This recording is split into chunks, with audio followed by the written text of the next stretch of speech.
I went to a $1 store and I got every light they had. And I'm going to light a scene with them, like a cinematographer. These lights are the strongest source of light that we have in the scene. So what we're going to do is we're going to use them as a key light. They are a little bit harsher than the other lights though. So to stay true to our DIY themed video, what we could do is we can get a really nice Chinese lantern and just put a couple of these lights or more in that lantern to get that nice diffusion. These Chinese lanterns are specifically handy because of their feather weight and their very small form factor. So it's easy for you to keep a lot of these on hand. The number of lights that you're going to put inside these Chinese lanterns depends on what you want in terms of intensity and power. And just like that, we have a key light. Now comes the practicals. These clicky and cool night lights have a really nice clean rounded shape, which makes it easy for you to use it as an actual practical on set. So the easiest thing you could do is just slap a double tape on the back of it and just stick it up on the ceiling.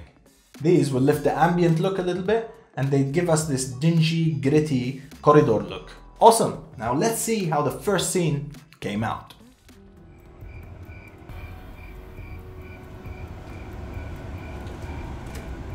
Okay, I have to go now.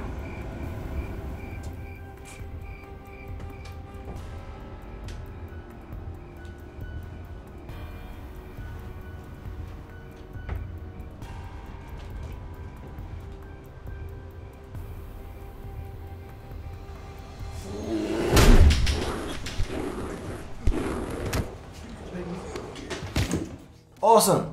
On to the second one. Get the same key light and use it as a moonlight hitting the subject from the back.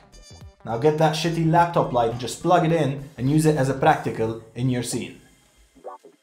To add some pizzazz in our scene, we're going to use these warm bulbs just to get some really nice orangey bokeh in the background and have this contrast of color between our lights. Now, to push it even further, I'm going to place some of these clicky night lights on the outside of the window, making it look like a moon in the sky and motivating that blue colored light hitting the back of our subject.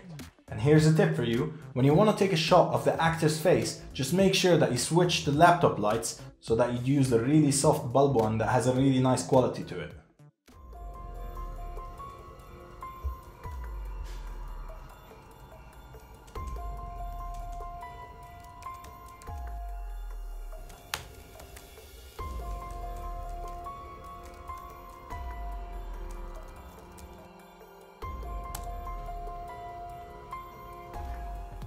Come on, man.